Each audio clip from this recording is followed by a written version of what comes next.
Hi there. I'm dressed like a coach tonight because I am a coach. And I'm dressed like a coach from Lakeside because I am a coach from Lakeside. So, sorry I didn't dress up for the occasion, but I came straight from practice.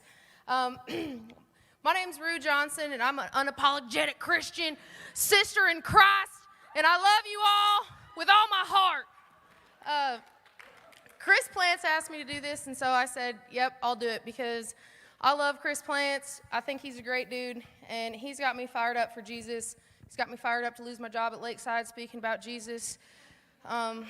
He's pretty much got me fired up. So with that being said, he asked me to give my testimony because I gave it to him one day when he came to speak at FCA. I'm one of the FCA leaders at Lakeside, and I gave him my testimony, and so he asked me to give it to you guys tonight. As you can tell, I'm not from the South. I was born and raised in Colorado, so all those things that you expect a Southern Christian woman to do, I'm none of those. I don't cook. I don't follow the protocol of being a Southern Christian woman because I'm not one. And if I'm being 100% honest, I had a little bit of reserve trying to come and speak to you guys tonight because I really thought that there'd be a huge bit of judgment on me because of who I am, because I don't fit the mold. But on the other hand, that's kind of what's cool about me is I don't fit the mold. I'm different. So born and raised Colorado, I grew up in a house on a farm, I should say. I grew up in a farm with my family, and we didn't really go to church, but my grandma was a devout Catholic. And so because of that, she really thought it was really important to make sure that we hit those sacraments when we were supposed to hit those sacraments. And if you don't know anything about the Catholic Church, there's steps. So I started going to church so that I could get baptized. I got baptized when I was a baby into the church, and then you have to go to Sunday school to do your first communion. And that's pretty much the extent of my church, was going through those steps. My grandma talked about God, but my parents didn't necessarily live that lifestyle and got divorced when I was 10. And then when I got into high school, there's another sacrament. If you don't know, there's another step. And so when I got into high school, I had to get confirmed into the church. And I remember going to do that and having to tell somebody else my sins. And I told the dude that I broke every commandment at least twice. And so he was like, "You've killed somebody." And I was like, "Yeah, I'm pretty sure. I'm sure somehow that's happened." So that really was a bad situation for me because I really didn't like that. And then I also ran into a very, very mean lady in the church, okay? She was very mean, and she didn't like the way I dressed. She didn't like the way I carried myself, and it really turned me off to church. I didn't want to be around people like that. And so I continued on with my life, and as I started doing this, my parents got divorced, was going through some really hard times.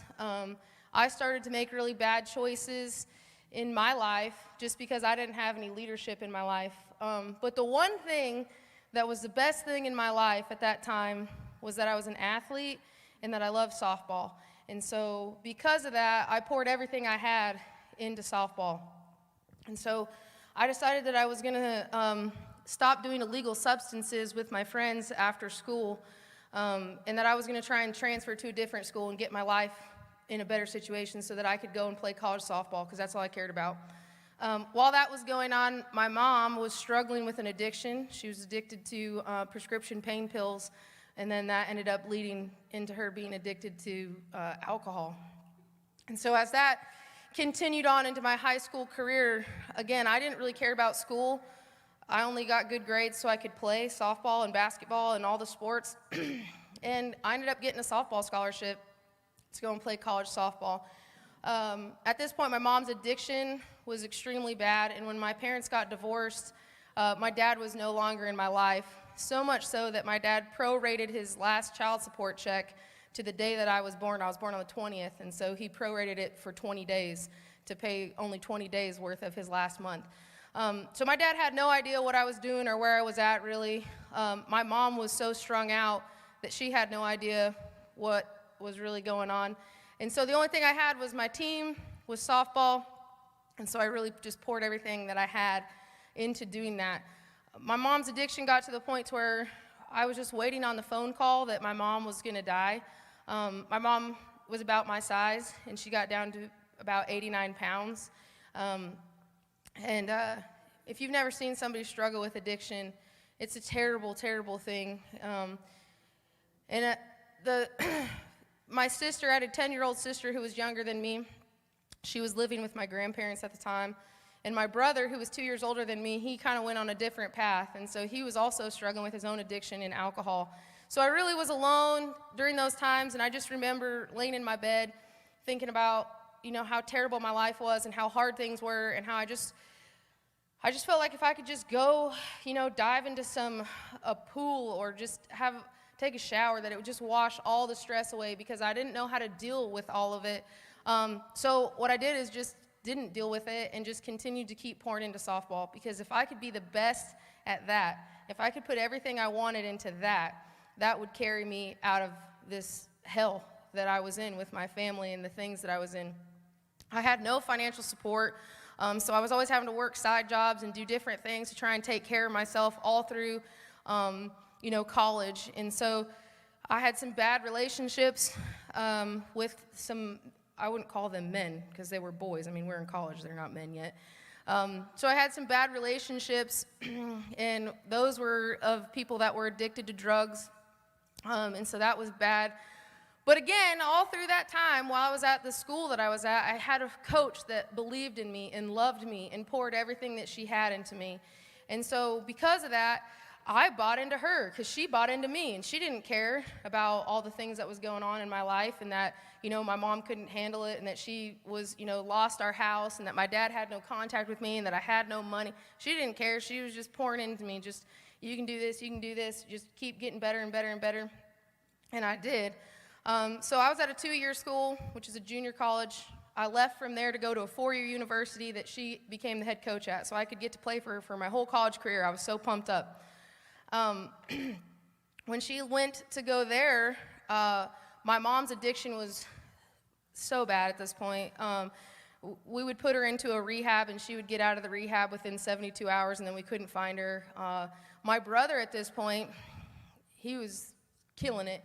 He was in work release and decided that he just wasn't going to go back to work release. For those of you who don't know what work release is, that means that you're in jail, but you're not really in jail. They're going to let you go work in the day, and then you can come back. Well, he just didn't come back one day. And so then he was running from the law. And where did he run? Kilgore, Texas. Okay, so that's what leads me to the south, was Kilgore, Texas. So he puts me in some contact with some distant relatives, because my brother's calling back and being like, dude, how's mom? She dead yet? And I'm like, nope, we don't know actually where she's at. She's gotten out of rehab. We don't know where she's at. And I'm on my way to a softball game as a junior in college, calling the cops to put a missing persons report out on my mom, because we hadn't seen or heard from her in 5 days. And then I got to get it together and go play a softball game.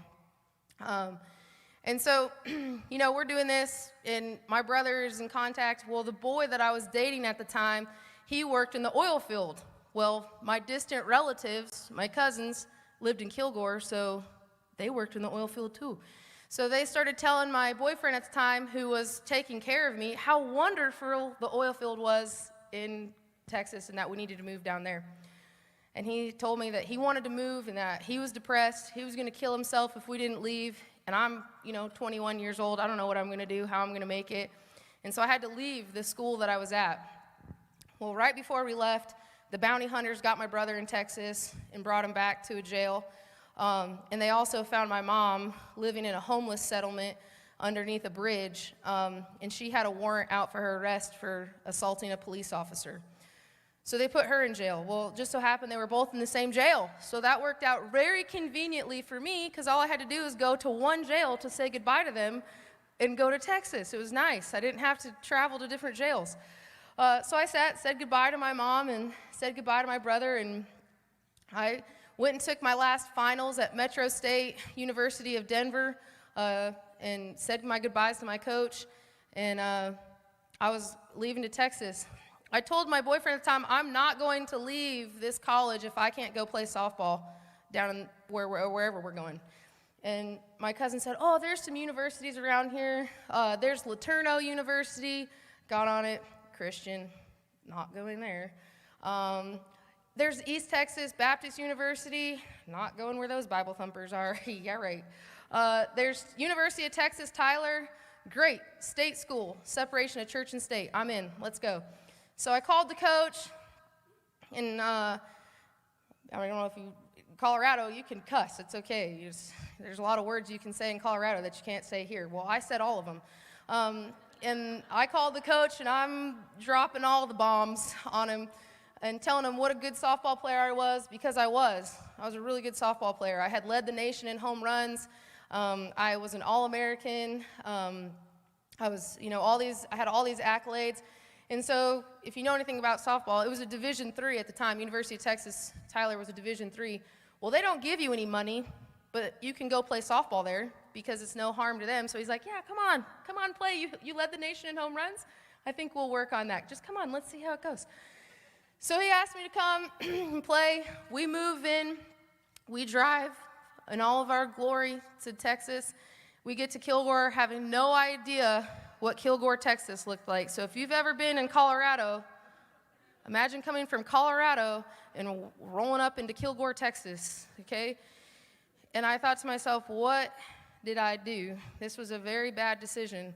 But things got worse because when I got to my cousin's house, okay, I use that term very lightly because I didn't know what else to call her. When I got to my cousin's house, the room that she said that me and my boyfriend could live in at the time was not a room. It was a front porch that had no heating and no air conditioning and was only wide enough for us to have a bed. And so I'm just like, oh, okay. So I had that. Well, if you know anything, this was in 2007, so the oil field tanked because of the recession that we went through. And so my boyfriend was not able to find a job. And so I was having to go, and I was having to work at the school, and I was taking care of the field. They gave me a field maintenance job, so we would have to take care of the field, and that's how I lived. That's how I ate. We were so poor, we had no money. The money that I got there was very, very minimal, and that money would go to gas to get me back and forth to college, and then also my food. So every week, as a college athlete, I would go and buy a loaf of bread, a bag of chips, a jar of peanut butter, and a jar of jelly. And I would eat that for breakfast, lunch, and dinner. Breakfast, lunch, and dinner. Every single day. And the only time I'd eat something different is if we were traveling as a softball team, and they would feed us. But when I roll up into the scene, I'm a little wild, I'm a little crazy. And the first person I met, her name was Lindsay Peters, and she was from Shreveport, Louisiana. And she met me there, and another girl that I met, she was from Longview, and her name was Kristen Aiken. And for the rest of the story, they're going to be known as Petey and Aiken, because that's sport names, okay? But I met them, and they were two Christian girls, and I didn't really know anything about that. I had also never heard about getting saved, and I had also never seen a Pentecostal until I moved to the South, and so those were two things that I had to be educated on real fast. But when I went there, these two girls, they were so nice to me, okay? They were so nice to me, and they told me that I probably shouldn't drop F-bombs. That probably wasn't a good idea, and I was like, oh, okay, all right. And they probably told me some other vulgar things that I probably shouldn't say because I didn't know, because we said those things in Colorado, and it was okay. And I remember my first day at practice, I walked into the dugout, and we had a whiteboard in there, and on the whiteboard was all things, help me out. Through all things, Christ, help me out. I can do all things through Christ, right? And so I was like, whoa, wait a second. You see that? That's a state school. What's Christ doing on the whiteboard? X-nay, wrong, this isn't okay. And then the next thing that we did is we had practice, and then after practice, we prayed. And I said, no, I'm not doing that. And so the rest of the team all gathered around and held hands and prayed, and I said, I'm not doing that. I put my foot down, I'm not doing that. Well, that lasted for not very long, because if you know anything about me, I like to win. I also am a competitor, and I'm also a leader. And there was absolutely no way that these girls were going to look at me and be a leader on this team if I didn't at least hold their hands and bow my head and act like I was praying. So I said, okay, fine, whatever, I'll pray. So I started praying with them, and then, of course, we had to pray before games, right? So I had to pretend before games and after practices. And then I also had to pretend because they started doing this thing called FCA, and this dude started coming and started preaching, and they would all go to that, and I'd be the only one not there. So I was like, well, I better go to that too. Better go pretend in that situation. So as I was pretending, clearly God was working on me. And also what I found out is that pretty much everybody on my team was from the South, and they all had Christian beliefs, which I thought were silly and stupid, and so I made fun of them. I made fun of every single girl on my team for being a Christian, whether they had a purity ring, or whether they said, well, I'm not going to cuss because I'm a Christian, or whether it was, I'm not going to drink because I'm a Christian, or whatever it was. I would just make fun of them because I thought it was stupid. And they still loved me. I don't know. Maybe it was because I hit home runs. I don't really know. But they all still loved me, and it may be because I'm charismatic. But I didn't really understand Christianity. I just knew about hypocrites because that's all I had ever seen when I was around Christians. So as this is going on, we're poor, we're broke, my mom is still in jail, my brother's in jail, and so I'm trying to make it through this, and all the while I just keep pouring into softball, and I keep doing great. I'm breaking records, I'm hitting home runs, I'm, doing all these things. And as we fast forward into these 2 years that I spent there, my friend Petey was a really good friend to me. She was my best friend, and she just kept showing me the love of Christ. I didn't know it at the time, but that's what it was. She just kept loving me for who I was. She never judged me. She never judged me for cussing and drinking and acting crazy. She never. She just loved me. My friend Aiken was the first person who ever gave me a Bible. I'd never had a Bible until that point. She gave me a Bible. And so as this goes on, my friend, I decided, the boy who asked me, to marry him. I said, of course, let's get married. But I said, I don't want to get married in a church, and I don't want to have any mention of God or Jesus or any of that at this wedding, none of that. So, of course, let's do that. We got married. 6 months later, we got divorced. That's what happens when you get married and God's not involved in your marriage. It doesn't last. And so we got divorced, and I was then having to still go to school even though I was done playing softball, but I was so lost. Because all I knew was softball. Softball was my God. Because all I did was to softball, to softball, to softball. That's the only reason I went to school. That was the only reason I ate well. That was the only reason I took care of myself. That was the only reason I was nice to people. That was the only reason I was going to try and not cuss. Softball, that's it. So when that was gone, I didn't know what I was doing. I was so lost. And so I finished my last semester of school, going through a divorce. My friend Petey shows up, helps me move all my stuff, helps me keep my stuff at her house. I'm supposed to go and play softball in Europe, play professional softball in Europe. So I go to Europe. She lets me keep all of my stuff at her house, okay? She then, while I'm over there, I can't find any ketchup or cold sore medicine because I can't read German. And so she sends it to me in the mail, right? And I'm like, oh, I'm going to find myself in Europe, like I'm missing something. I just need to get there. And if I play softball, I'm going to find it. I'm going to find that. Nothing in Europe. If you want to go to a place where Jesus is not, go to Europe, okay? I was so lost there. I was just like, I don't know what I'm going to do. So I was like, oh, I know what it is. I got to get back to coaching. So I got a job, left straight from Switzerland, flew to Colorado to coach at the junior college that I had played at. And I'm like, I'm going to find myself here. This is it. This is where it's at. I'm going to find myself. It's going to be good. All the while, I'm poor. I have no money. I'm literally struggling in life. But I get there, and I'm like all jammed up. Everything's going to be good. Did not turn out good. I did not find myself in Colorado in the middle of the desert. It was not good. But my friend, the whole time that I was there, she was checking in on me, and one day I had a terrible day because the guy that I was dating at the time, who was a heroin addict, which I didn't know at the time, had come home and taken everything out of the apartment that was worth any kind of value. And the thing that made me the most mad is that he took my home run bats that I had hit, the national home run record and become an All-American with, and he took those to try and sell those. And it was just a terrible day. And the next day, when I come home to this box in my door, and I look at it, and it was a king cake from Shreveport, Louisiana, and it was from my friend Petey. And I was just like, man, thank you so much. I needed that. And so I decide, you know what? Colorado just ain't it. My heart is hurting. There's something missing in my heart. I just need to get to Texas. That's where I need to go. That's where I felt my best. I just need to get to Texas. So I found a coaching job in Texas at the University of Texas, Dallas, and I had moved there, right? The coach was like, I'll hire you at the end of May. I'll hire you at the beginning of June. I'll hire you at the end of June. And then it just kept going on and on and on, right? Well, I moved there. She has a house. She says, hey, live in this little room right here, and good luck. Find some work until I can get you hired. I could not find any work. I was trying to give hitting lessons. I was so poor. I had no money. I didn't know what I was going to do. Well, because when you're poor, you can become very resourceful. I had a friend, because I had gotten divorced, who was like, hey, you should get on Match.com. And I was like, yeah, I'll get on Match.com. Well, I was on Match.com when I was in Dallas. And mind you, I'm poor and I'm very resourceful. I had the bright idea, what if I set up dates with these guys and then I can eat?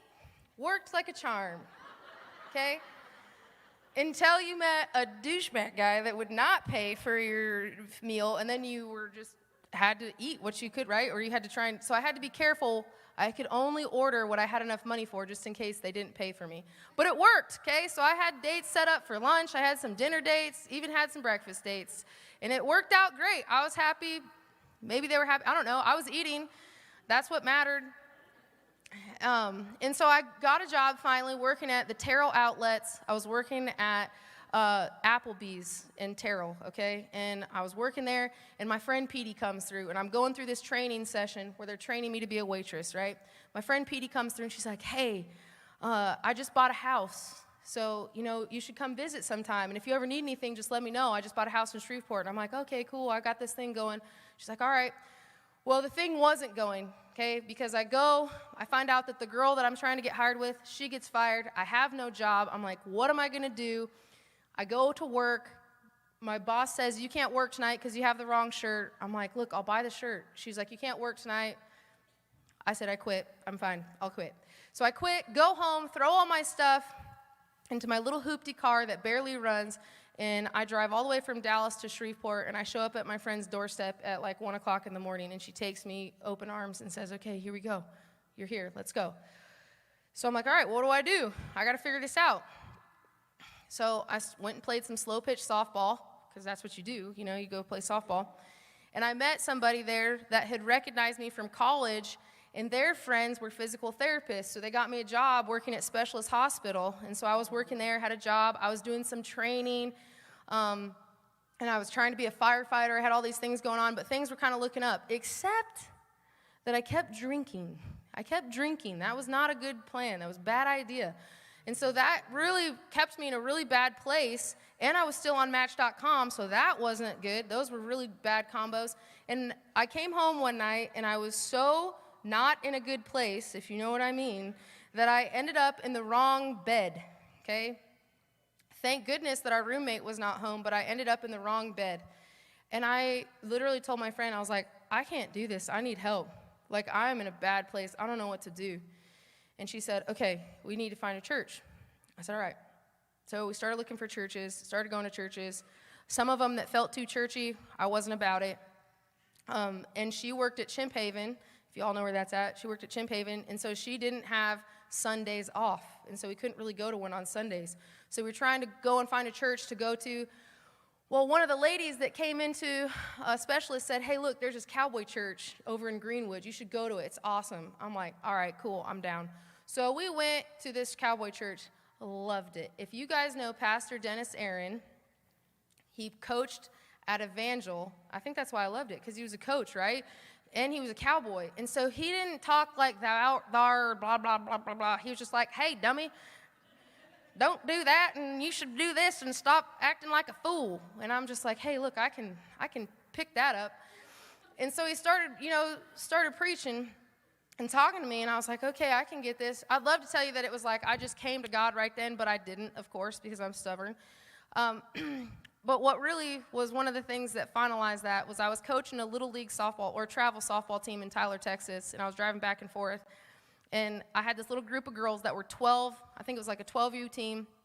And one of the brothers of the girl, he died. He was walking home from school. He was 15 years old, and he got hit by a car and died. And so as a group, as an organization, we were going to go to his funeral.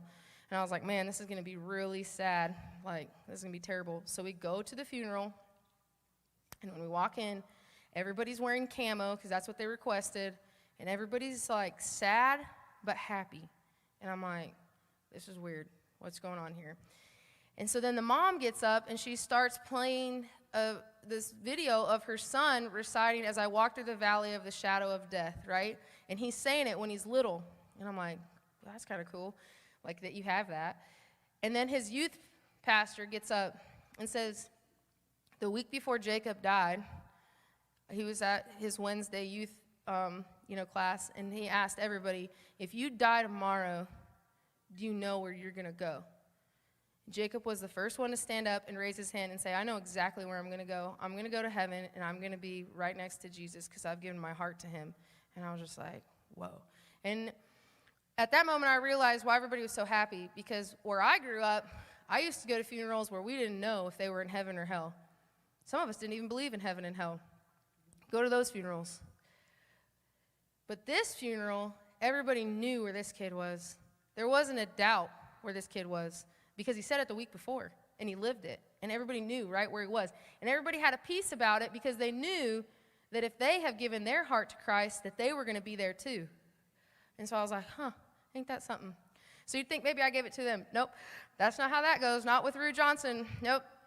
So I go back to church, and there's this pastor who comes in, and he's, preaching, and he's giving it, and he's dealing it, and I'm like, yeah, that's it, that's what I'm talking about, he's giving it, and I'm like, I'm tired, if this is it. And so he does at the end, every head bowed, every eye closed, put your hand up, okay, yep, I see you, I see one over there, thank you. And I'm like, all right, yeah. So I put my hand up, and then he ends the service. Everybody goes home. Everybody's walking up to the pastor saying, oh, hey, I love you, you're great, I love it, great job. And I'm like, buddy boy, that's not how this goes down. So I marched down from the balcony, and I cut every single person in line, and I went straight up to him, and I said, bro, what do I do now? You asked me to raise my hand, I did, and you don't give me any direction on what's next? You're just going to end it and say goodbye? Like, that's not cool. So Pastor Dennis, I'm telling you, he must have dealt with kids that coached, right? He coached. So he grabbed me by the hand, and he didn't say a word to anybody else in line, right? I'm sure there were some little old ladies that were real mad that Pastor Dennis didn't shake their hand, right? And so he grabbed my hand, and he walked me to his office, and he gave me a book, and it was a devotional. It was a Bible devotional book. And he said, you need to get in the Word because the devil's going to attack you, and you need to get in the Word. I said, okay. So I started reading the Word, just like he told me to do. And I had a dream previous to this, right? And I woke up in the middle of the night, and I couldn't say anything. I couldn't scream. I couldn't do anything, and the devil was on top of me. I couldn't tell it was the devil, but I knew it was the devil, and he was on top of me. And I was scared, and I couldn't say anything, and I couldn't do anything, and I was scared. And then I woke up. I kept reading the Bible, And then in the Bible, at some point, you guys might know the address, but I don't. It says, if you cast your sins, right, into the sea, that they will go away, right? And that you cast them out, and they are going to go away into the sea, just like some kind of a plant that you pull up, right? And the roots of this plant, I don't know, it was in the Bible, or it was in this book. And you cast it, and I was like, dude, I just got to get rid of these and cast them away. And so I did, and when I did that, when they say Jesus will bring you to your knees, that's legit. I'm just telling y'all right now. Jesus brought me to my knees, and at that moment, I realized how terrible of a human being I really was, and how mean I was to all those girls on my team, and how many times I mocked God, and how many times I did these things to God, a loving God who loved me more than anything, and I did those things to him.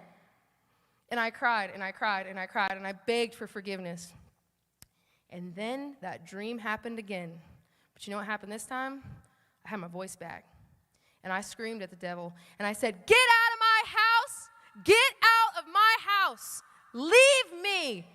And I felt strong, and I felt powerful, and I wasn't afraid, and I had my power back.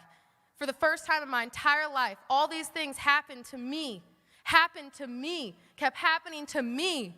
And I kept trying to be strong, but I never had my power until I gave it to God, and he gave it back to me. So I know I'm over my 10 minutes, but I'm almost done.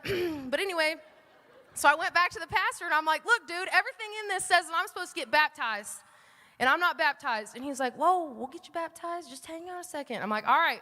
So he plans it. I tell my little softball team. They all show up, right? At Cowboy Church, we get dunked whole in a horse trough. So I get all ready in the horse trough, right? And he says this little spiel, which you guys probably know. I don't, but I do know that it's basically saying, hey, look, I'm giving my heart to you. And he dunks me. When I was under the water, it was like all the times that I was so stressed, and God was telling me to go to the water. Because all I ever wanted to do was go take a shower or go jump in a pool, or any of those times I had this sensation that if I could just get to water, I was going to be okay. And it was God, my entire life, calling me to the well, saying, if you just come to the well, I will take it from you. And in that moment, I said, wow, look at this. I'm saved. This is what being saved is. All them crazy people, this is it right here. I'm saved, okay? And so that's how I came to Christ. What I do know is that I got off Match.com, but not before I met my husband, who's from Gibson, Louisiana, who is born and raised in the church, and who our first date was to Cowboy Church, which I thought was really funny because my friend was like, look, you don't really need to be dating guys. I'm like, you're right. And so I told him, I was like, look, I know we set up a date, but I got to go to Cowboy Church. And he's like, you go to church? And I'm like, yeah. He's like, I'll go with you. I was like, great. So we went to our first date at Cowboy Church. I was saved there. He asked me to marry him there. We got married there. And after that, the rest is history. One last thing that I want to say is my friend Petey was the first person who ever showed me Jesus. She was the first person who ever loved me like Jesus. She didn't care what a wreck I was. She just kept loving me through it. And she kept showing up in times that I didn't expect her to show up. So I just encourage you that don't ever judge a book by its cover, because you don't know what kind of power is in that person when God gets a hold of them. And our job is just to love everybody, even when they're a hot mess. So the next time you hear somebody drop an F-bomb and you scoff at them, that might just be the next Rue Johnson. So just love them through it.